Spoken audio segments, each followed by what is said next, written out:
Good morning to class. Today we are starting our new chapter from Social Studies, chapter number 17, the United Nations. So, in the first half of the 20th century, the world witnessed two great wars.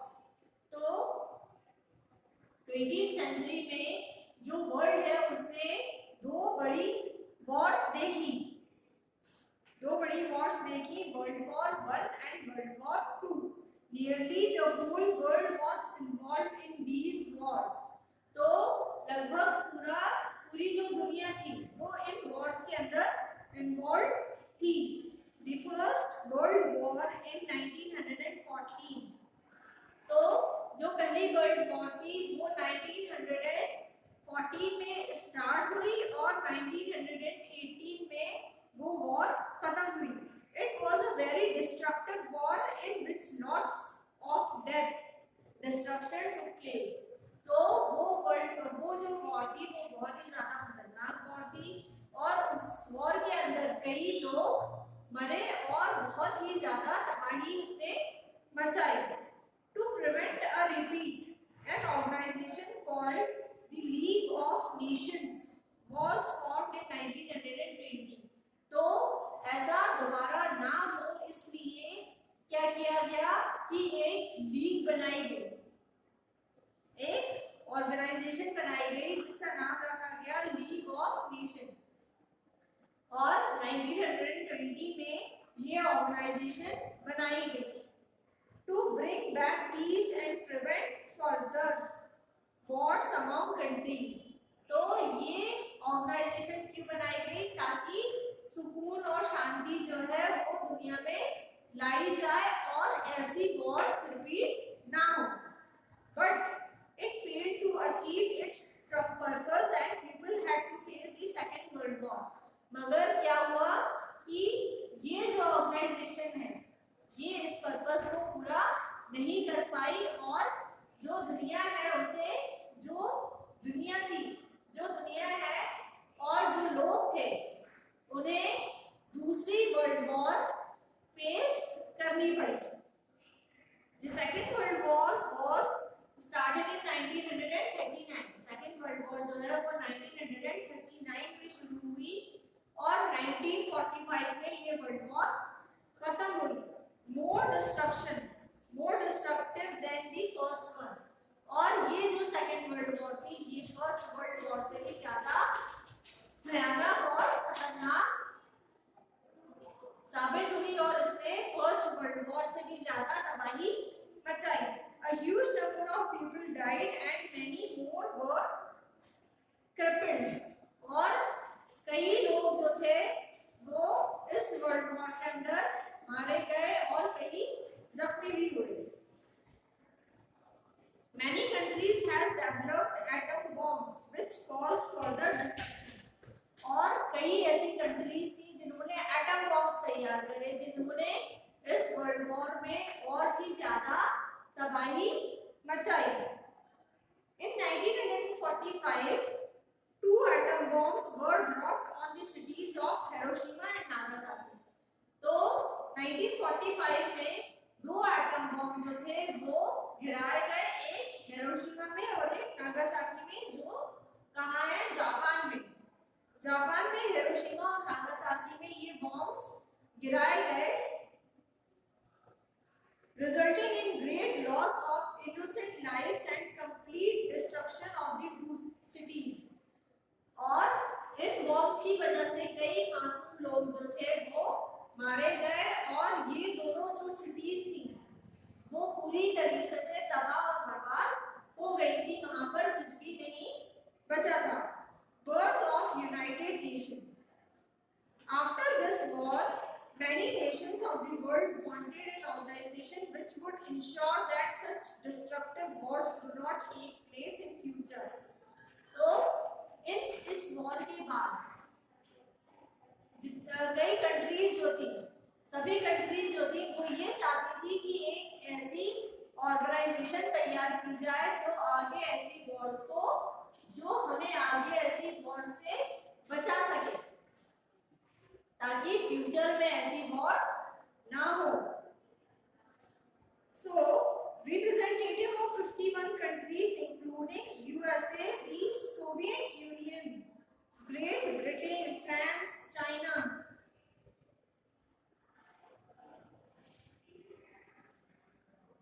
in San Francisco formed the United Nations. तो फिर जो 51 countries थी उन्होंने मिलकर एक organisation तैयार की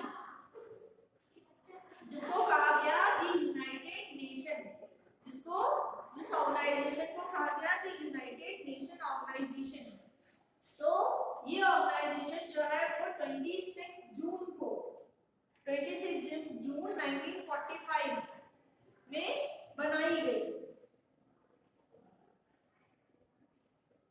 and also signed its charter which listed its objective and principle. It formally came into existence on 24 October 1945 और ये एक्चुअली एग्जिस्टेंस में 24 अक्टूबर को 1945 में ये ऑर्गेनाइजेशन जो है वो एक्चुअली एग्जिस्टेंस में आई, मतलब 1945 में ये 24 अक्टूबर को ये एक्चुअली स्टार्ट हुई। The stated aim of the UN is to maintain peace and security of the world. तो UN का जो मेन एम था वो क्या था कि पूरी दुनिया में शांति और सुरक्षा बनी रहे।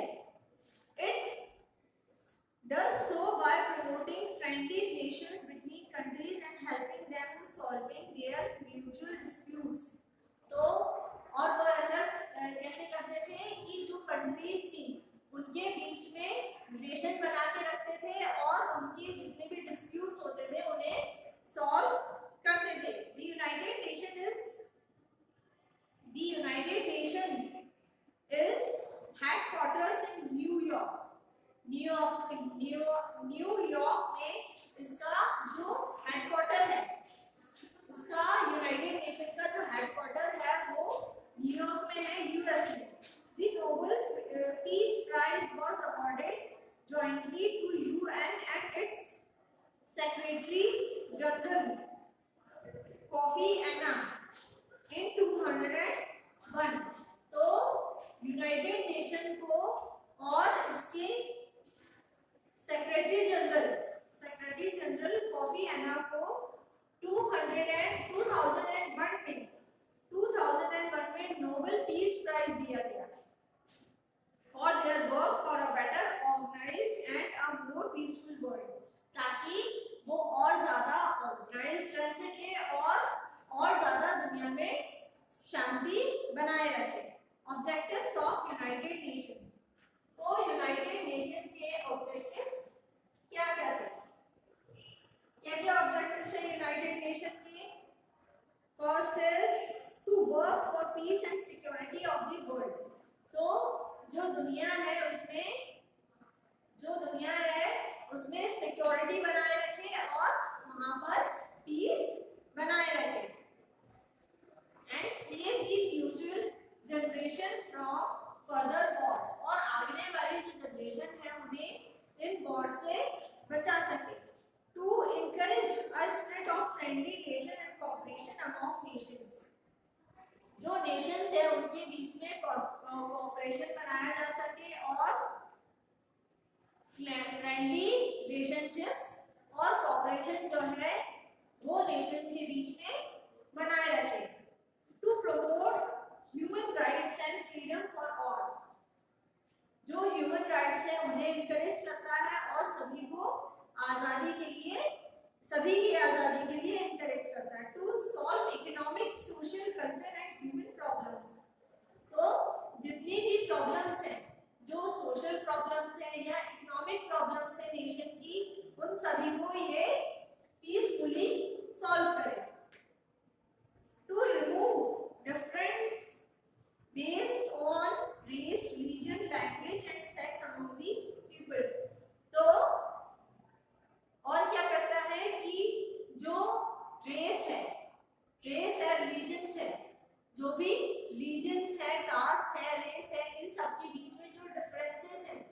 या फिर जो जेंडर का डिफरेंस है, इन सारे डिफरेंसेस को खत्म कर सके।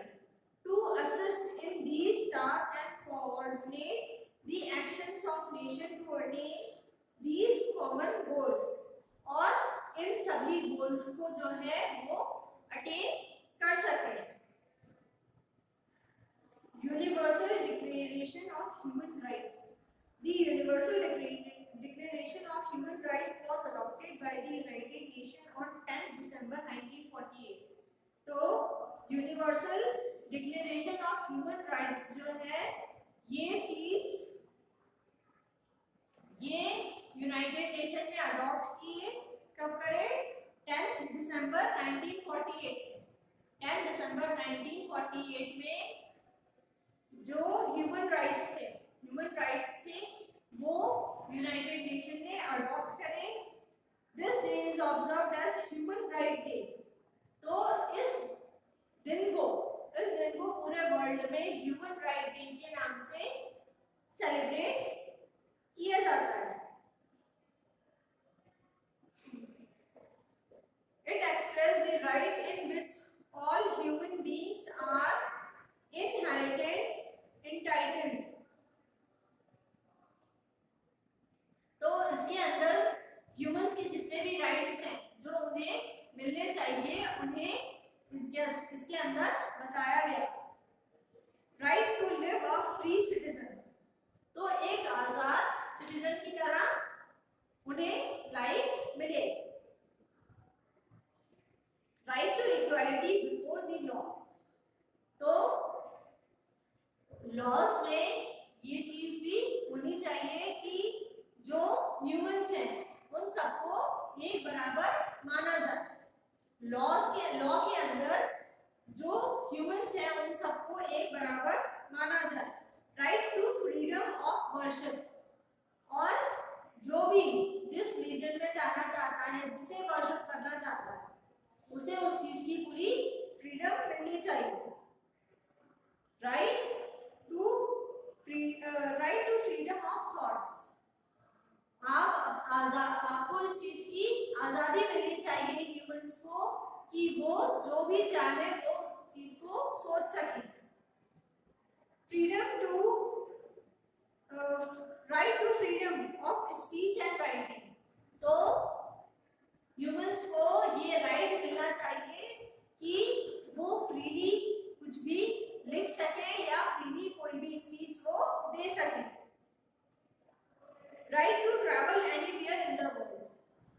ह्यूमंस को ये राइट मिलना चाहिए कि वो दुनिया में कहीं भी जा सके। Right to marry as per one's choice. और अपनी मर्जी से किसी से शादी कर सके। Right to get education and employed as per their ability and choice. अपनी मर्जी से एजुकेट हो और अपनी मर्जी से कोई भी जॉब वो कर सके। Right to equal compensation for equal work by man and women. तो चाहे मैन हो चाहे वुमेन हो, उन्हें एक बराबर ही कंपनसेशन या जो भी सैलरी या पैकेज होता है उन्हें एक बराबर मिलना चाहिए, क्योंकि वो वर्क जो है वो एक जैसा ही करते हैं। The United Nations has been trying its best to implement these human rights with the help of member countries. तो जो यूनाइटेड नेशन है वो इन सभी राइट्स को इम्प्लीमेंट करने की पूरी कोशिश करता है दूसरी कंट्रीज के साथ मिलकर। It is working sincerely to help the human race in its growth and development.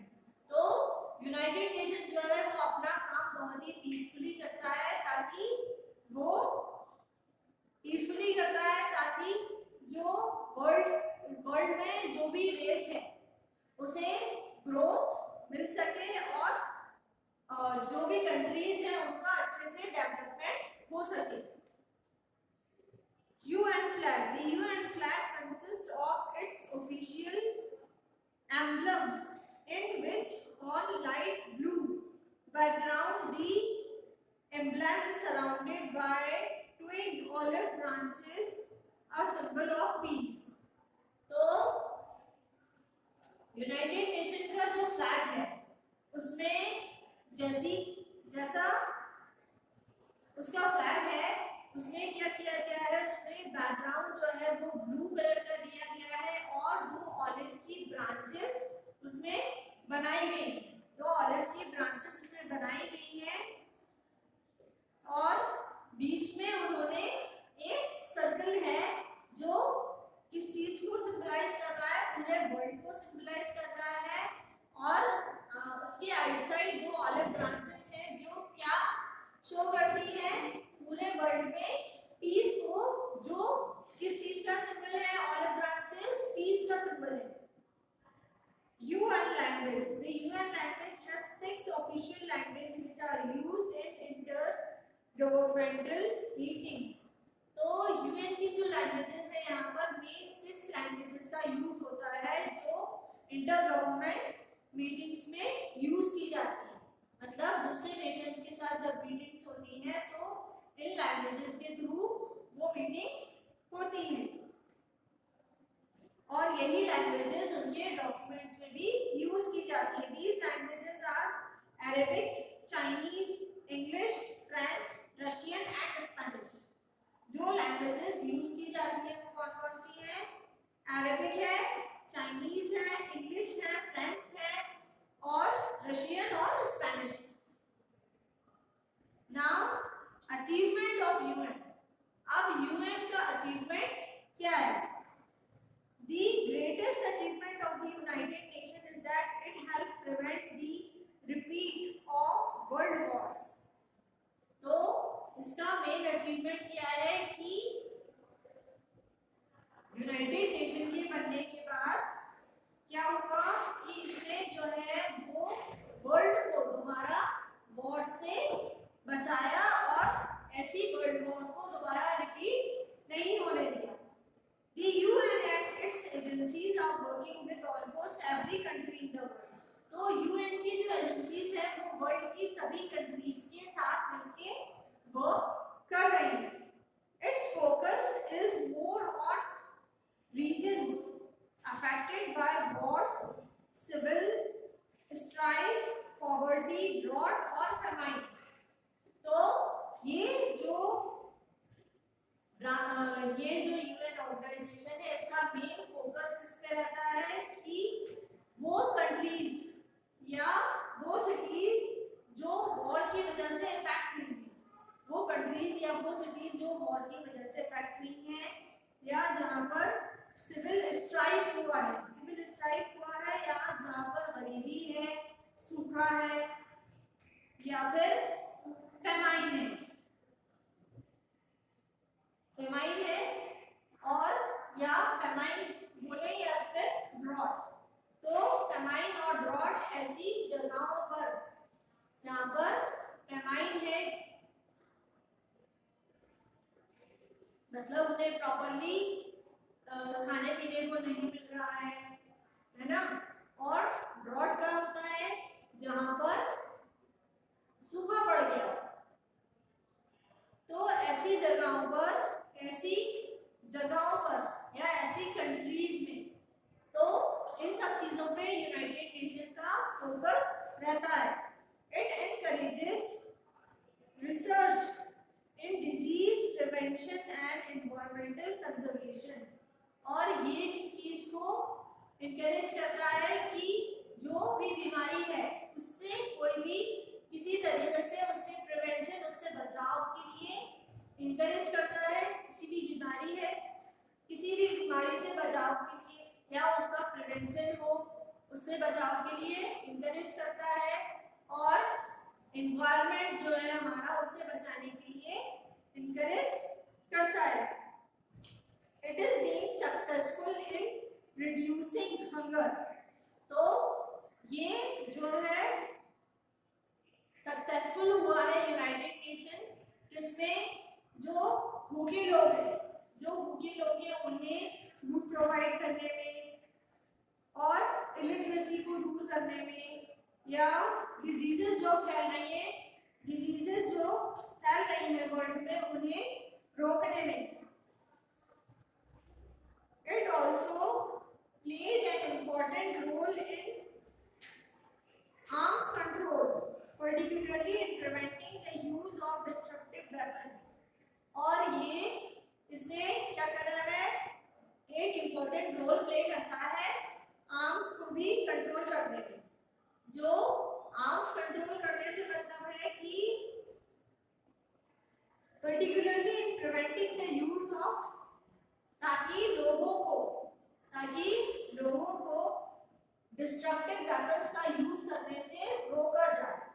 इसके लिए क्या करते हैं ये आर्म कंट्रोल का, इसके लिए इन्होंने एक बहुत ही इम्पोर्टेंट रोल प्ले करा है आर्म कंट्रोल में। आर्म कंट्रोल का मतलब है ताकि जो लोग हैं उन्हें डिस्ट्रक्टिव वेपन्स यूज करने से रोका जा सके। Peacekeeping. The UN plays an active role in redressal of grievances of different countries. तो इसने बहुत ही एक एक्टिव रोल प्ले करा है पूरे वर्ल्ड में पीस जो है, शांति जो है उसे फैलाने में। It sends peacekeeping forces to prevent warfare and enforcing a ceasefire between warring countries.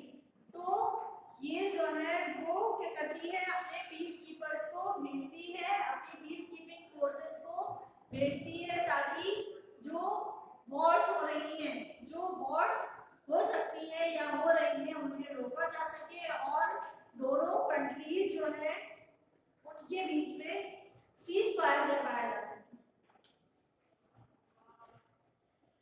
The UN peacekeeping vehicles are always painted white and the soldiers wear the blue beret. तो इनकी जो peacekeeping force होती है ये हमेशा white painted vehicles में जाती है और इनकी ड्रेस कैसी होती है, ये इनकी ड्रेस जो होती है वो ब्लू कलर की होती है।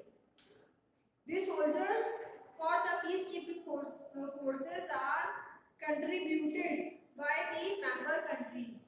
तो जो कंट्रीज हैं उनके जो कंट्रीज हैं ये पीस कीपर्स जो होते हैं वो जो कंट्रीज होती हैं वो इन्हें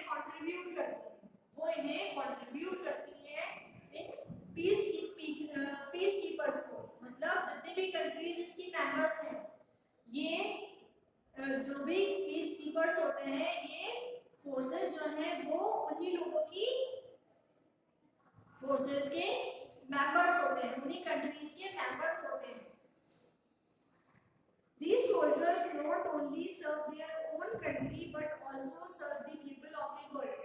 तो ये जो पीस कीपर्स होते हैं ये सिर्फ अपनी ही कंट्री को सर्व नहीं करते बल्कि पूरी वर्ल्ड को सर्व करते हैं। अपनी सर्विसेज जो है वो पूरे वर्ल्ड को ये सर्व करते हैं। India has always played an important role in UN peacekeeping operations. और इंडिया ने हमेशा ही एक बहुत इम्पोर्टेंट रोल प्ले करा है इन पीस कीपिंग ऑपरेशंस में। This chapter is